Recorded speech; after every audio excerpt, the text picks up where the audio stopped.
Every lie, every betrayal, coming back full circle. Ladies and gentlemen, they thought the lies would bury you. They thought the betrayal would break you. They whispered in shadows, smiled in your face, and plotted behind closed doors. But what they didn't know, what they never saw coming, was that every dagger they threw was sharpening your purpose. Every moment they doubted you was feeding your destiny. See, the story doesn't end where they walked away. No, it circles back. And when it does, the tables don't just turn, they flip. Because what was meant to destroy you was actually the making of you. And now you're not coming back the same. You're coming back full circle, with power, peace, and purpose. Truth doesn't expire. They can twist it, they can bury it, they can even run from it. But one thing about the truth, it doesn't expire. It doesn't wither with time. It doesn't lose its weight when ignored. The truth is eternal, it's patient. It doesn't rush to prove itself because it already knows its worth. People may celebrate the lie for a season. They may parade deception through the streets like a victory. But the truth is quiet strength. It waits in the background, watching the show, knowing that one day, every mask falls, every false narrative cracks, and when it does, it's not loud, it's undeniable. You ever been there? Lied on, misrepresented, thrown under the bus by the very ones you would have bled for? They painted you as the villain to cover their own guilt. They made you out to be the problem because they couldn't handle the light you carried. And while the world may have clapped for their version of the story, you were left with the silence, with the scars, with the weight of a truth that no one wanted to hear. Yet, well, let me tell you something. God doesn't deal in lies.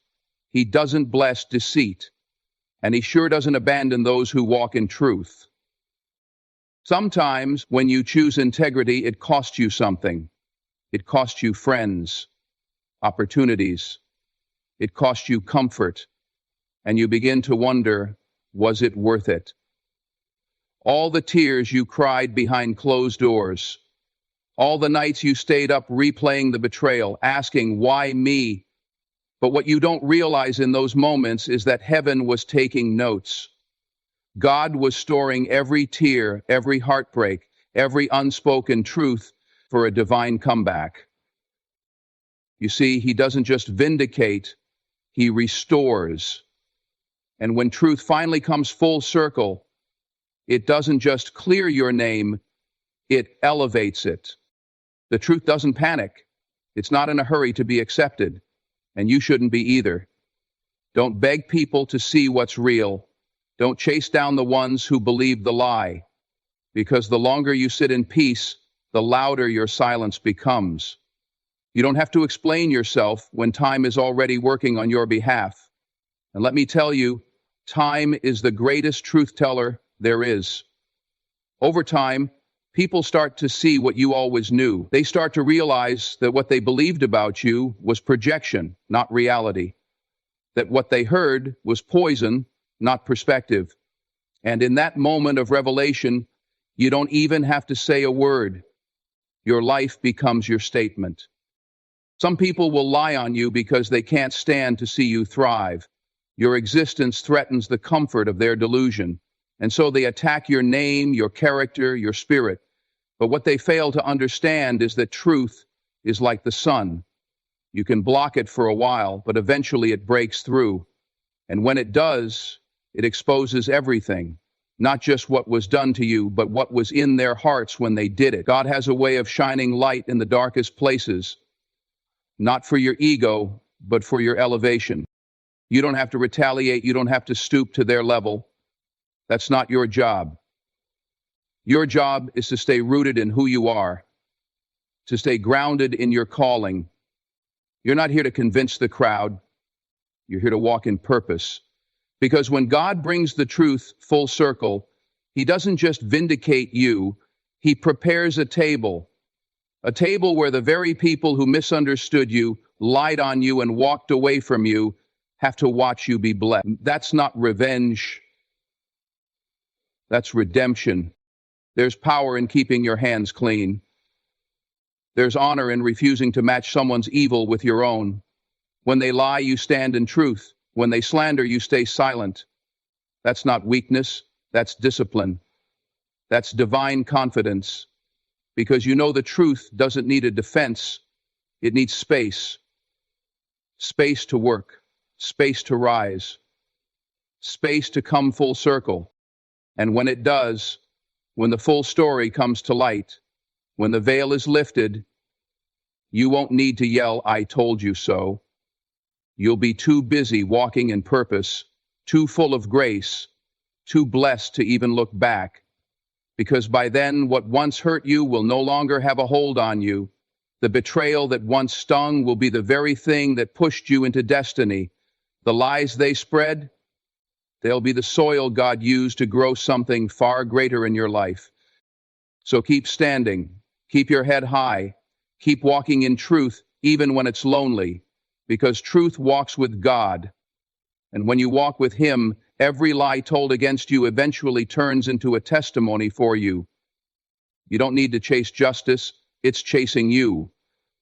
You don't need to force the truth, it's coming. Full circle. Betrayal is a bridge, not a wall. It hurts. Let's not pretend it doesn't. Betrayal cuts deeper than most wounds because it doesn't come from strangers.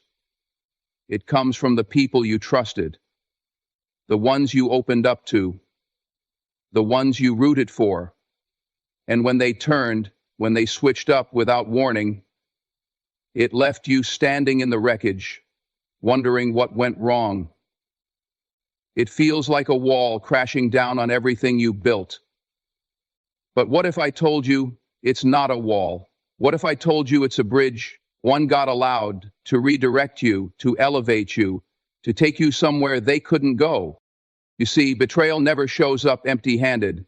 It comes with revelation. It exposes what was hidden, reveals what was fake, and removes what you were too loyal to let go of.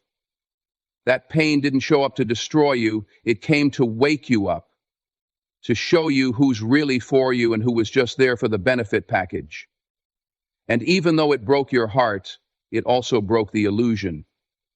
You needed to see the truth, even if it came wrapped in heartbreak. Because when God has greater for you, He won't let you stay surrounded by people who secretly envy you, resent you, or can't celebrate your growth. Betrayal stings because it feels like rejection.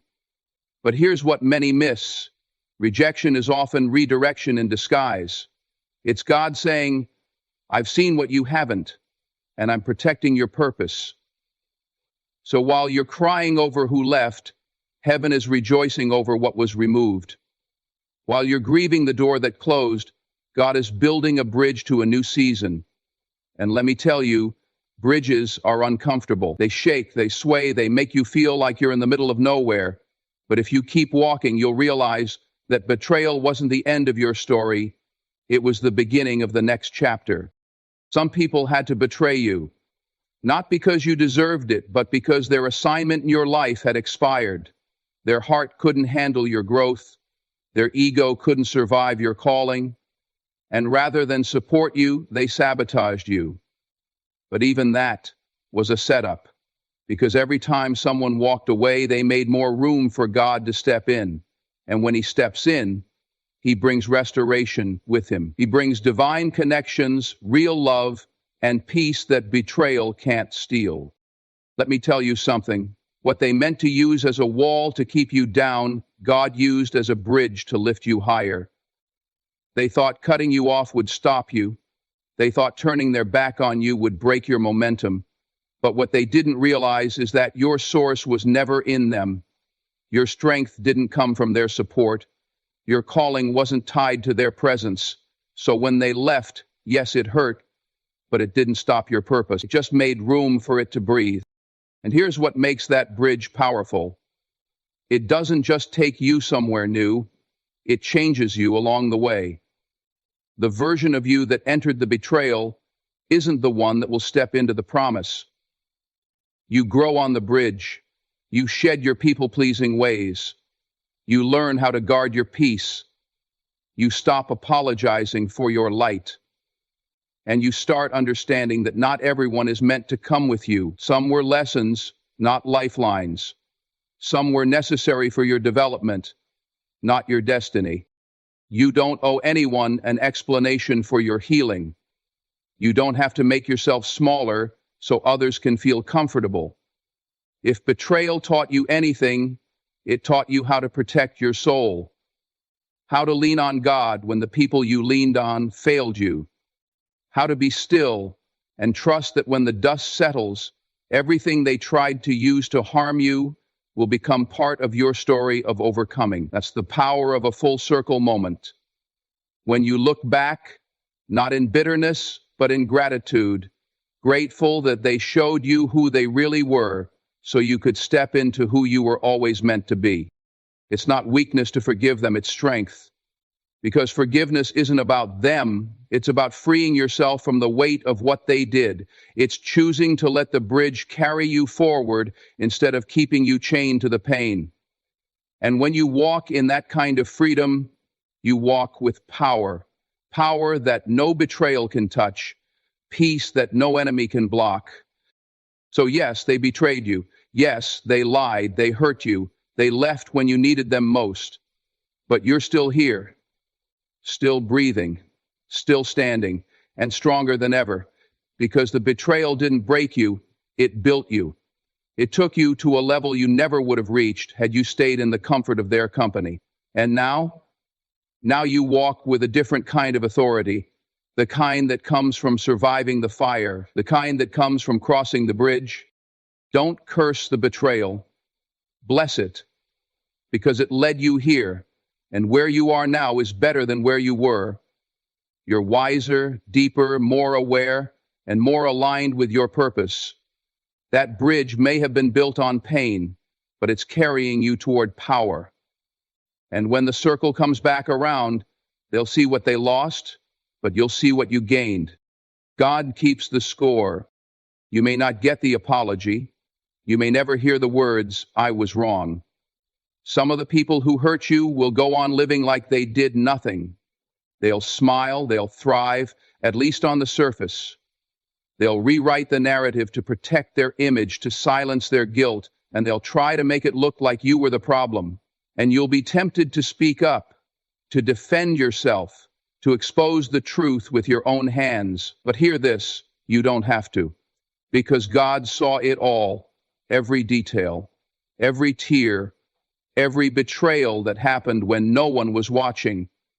And even when they thought they got away with it, God was keeping the score. See, people can fool each other. They can put on a mask, say the right words, play the part. But God, He doesn't deal with the surface. He sees the heart. He knows who's real and who's playing pretend. And when you've been wronged, when you've been lied on, manipulated, pushed aside, He doesn't ignore that. He stores it. He writes it down. He counts every injustice, not to punish you, but to position you, because God's justice doesn't always come quickly, but it always comes perfectly. You don't need revenge when you're walking with God. You don't have to fight dirty to win a battle He already promised to handle. When you carry integrity, when you refuse to return evil for evil, you're telling heaven, I trust you more than I trust my emotions. And that's when He moves. That's when He starts flipping the script. That's when He begins to elevate you in front of those who tried to ruin you. And you won't even have to lift a finger. Because when God vindicates, He does it with such precision, such timing, such grace, that it leaves no doubt who was fighting for you all along. But let's be honest. It's not easy. It's hard to sit in silence when lies are louder than truth. It's painful to wait for justice when your heart is still bleeding. Sometimes it feels like the wicked win, like the manipulators get the upper hand, but that's only because you're looking at the scoreboard too soon. God doesn't call the game in the first quarter. No, He watches the whole play. He lets things unfold. He gives people space to repent. He gives them room to turn around. But if they don't, If they keep walking in deception, if they keep trying to tear others down to build themselves up, he handles it. Not with gossip, not with drama, but with divine correction. God's scorekeeping isn't like man's. He's not watching just for what was done to you. He's watching how you respond. That's where the real test is. Can you stay soft in a cold world? Can you keep your heart clean in a dirty situation? Can you stay faithful when you feel forgotten? Because while he's keeping score on the injustice, he's also keeping score on your faithfulness, on your strength, on your growth, and he rewards that. In due time, he honors that. Sometimes not in the way you expected, but always in the way you needed. And when he moves, he doesn't just vindicate you, he sets the record straight in ways only he can. He'll bless you in front of the ones who doubted you. He'll open doors they tried to close. He'll raise your name when they tried to bury it, and they won't be able to stop it, because it won't be about you. It'll be about the glory of God being revealed through your story. Your comeback won't be rooted in revenge. It'll be a testimony. It'll say, look what God did, not despite the pain, but through it. That's why you've got to keep walking. Keep your heart in the right place. Let them say what they say. Let them believe what they believe. Because while they're talking, God is tallying. And while they're plotting, God is planting something inside of you that will grow beyond what they can understand. He's using the injustice to shape you, to humble you, to prepare you for a stage they were never meant to stand on with you. Sometimes silence is the loudest response, not because you're weak, but because you're wise enough to know that God is a better defender than your words ever could be. He sees what you can't. He knows the motives you'll never uncover. And when the time is right, he'll make sure the truth walks into the room fully clothed, undeniable, radiant, and protected by grace. And by then, you won't even care about proving a point. You'll just be too focused on walking in peace. So stop checking the scoreboard. Stop watching their moves. You're not in competition with their path. You're on divine assignment. You've got a purpose that betrayal can't cancel and lies can't bury. And while they were busy playing games, you were being built. God saw every piece of it. He kept the score. And when he brings the story full circle, everyone will know you didn't rise because of the crowd. You rose because God kept you. And in the end, he gets the glory and you get the victory. Elevation comes after separation. Let's be real, separation doesn't feel good. It feels like loss. It feels like loneliness. It feels like abandonment. Especially when the people you thought would walk with you for a lifetime start falling off like leaves in autumn. And in that moment, you question everything. Why did they leave? What did I do wrong? Why now? But here's the truth it takes time to understand. Some people had to leave because they were never meant to witness the next level of your life. Elevation requires separation. God is too wise to let you carry dead weight into your destiny. You've been praying for elevation, for clarity, for breakthrough, but sometimes we don't realize that those prayers come with pruning. You asked for growth, God had to remove what was stunting it. You asked for peace, he had to remove the chaos you were tolerating. You asked for purpose, he had to silence the distractions. And often, that means people you once called friend, family, even partner, have to be repositioned or removed altogether, not because you're better than them, but because where you're going, their mindset, their motives, or their energy just can't survive. See, elevation isn't just about climbing higher, it's about becoming lighter. You don't climb with everything you used to carry, and that's why separation can feel like a betrayal, because the people who used to fit don't anymore. The conversations that once excited you don't feed your spirit anymore. The habits that kept you comfortable now feel like chains. And it's not that you're cold, it's that you're called. And being called means you'll often be set apart. Isolation is not punishment, It's preparation. Think about it. Every time God got ready to elevate someone in the Bible, he pulled them away first. Joseph had to be thrown in the pit. Moses had to flee to the desert. David had to run from Saul. Jesus himself went into the wilderness before his public ministry. Separation precedes elevation. That's not just a pattern. That's divine strategy. Why? Because separation strips away distractions. It forces you to hear God more clearly. It exposes who's for you and who is just enjoying the ride. And it makes sure that when you rise, you're not bringing counterfeit connections with you. And yes, that process is painful. It's hard to detach from what you once depended on. But if God is removing it, it's because it no longer serves your assignment. It might have served your survival, but it's not serving your purpose. Don't grieve too long over what left. If it was yours, it wouldn't have walked away. If it was assigned to your destiny, it would have stayed and grown with you. But if it fell off during the climb, take that as confirmation. It was never meant to go all the way with you. Elevation will cost you something. Sometimes it costs you comfort. It costs you familiarity. It costs you being understood by people who refuse to grow. But the reward? Oh, the reward is divine alignment. It's peace that doesn't depend on people. It's clarity that doesn't need validation. It's joy that can't be faked, and purpose that can't be stolen.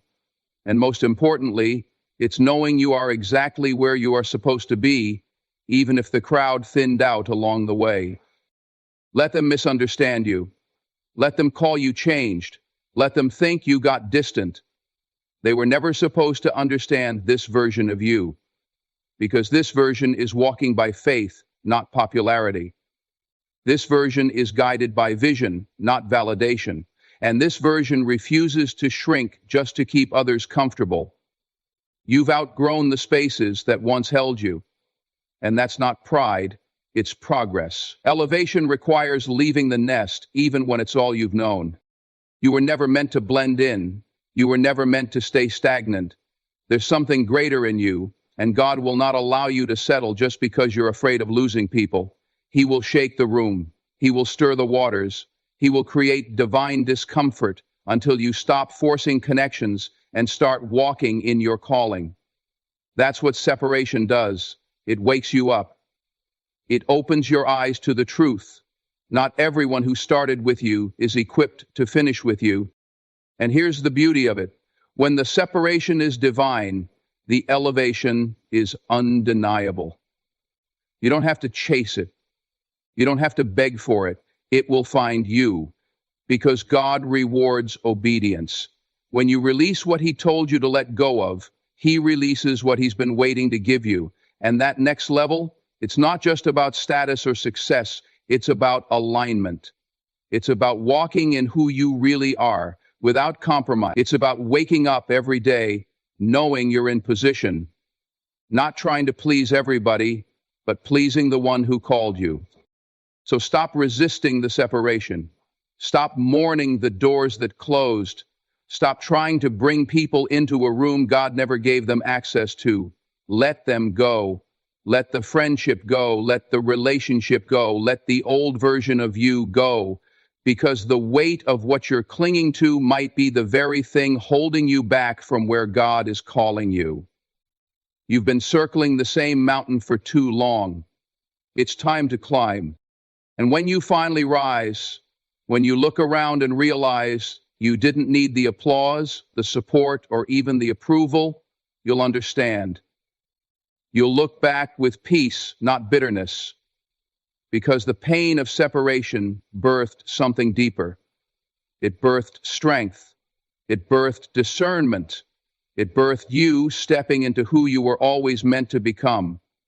That's elevation, not just in where you are, but in who you are. So yes, it's lonely at times. Yes, it feels unfamiliar. But don't confuse isolation with abandonment. God never leaves you in separation. He leads you through it. And on the other side is not just a higher level, it's a better version of you, one that's been refined, redefined, and realigned, one that no longer chases the crowd because you carry the call, and one that walks boldly, knowing every lie, every betrayal, every goodbye was a setup, because elevation always comes after separation. The full circle blessing. There's something divine about the way God brings things full circle.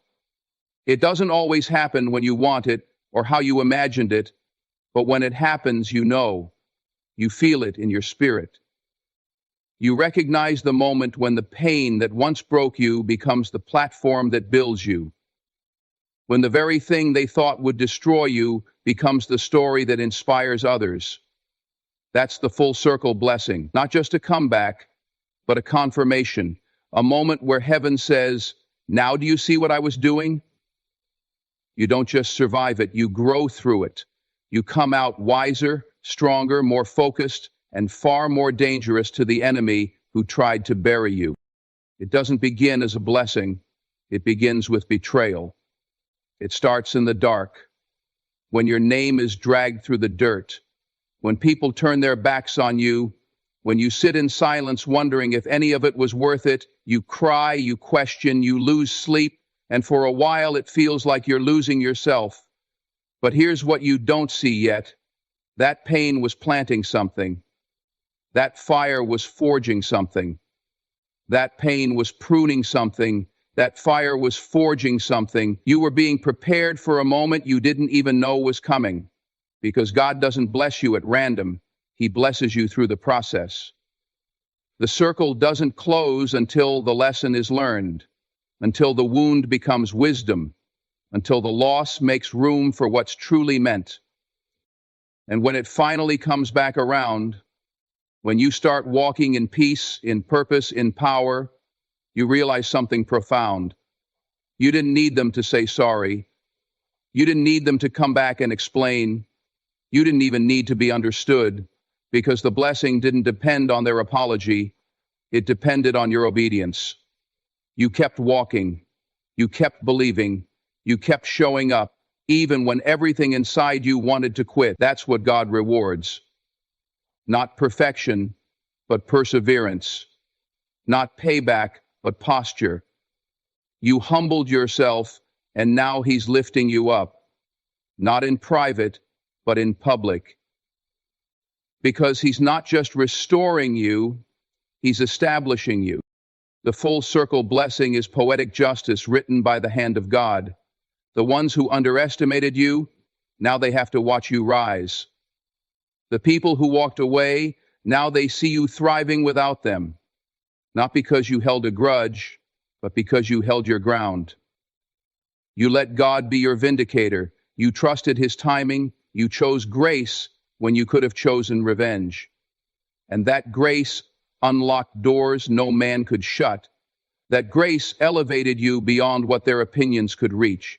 That grace set a table for you in the presence of those who thought you'd starve. And now, you're eating. You're flourishing. You're becoming everything they said you'd never be. And the most powerful part of the full circle? It humbles you. Because when you look back, you see how God used everything. Every disappointment, every delay, every tear, every season of isolation. Nothing was wasted. Even the betrayal had purpose. Even the silence had strategy. And now, standing in the blessing, you no longer need to prove anything. You don't need to scream your story. You don't need to flaunt your success. Your life speaks. Your peace speaks. Your presence speaks. And it speaks louder than any lie they ever told. There's a weight to this kind of blessing. It doesn't come from shortcuts or handouts. It comes from endurance. From pressing through when no one was clapping for you. From staying faithful when you had every reason to fold. That's what makes it full circle. Because you didn't cheat the process. You let it mold you. And now your blessing has depth. Your smile has layers. Your confidence isn't arrogance. It's rooted in everything you survived. You didn't just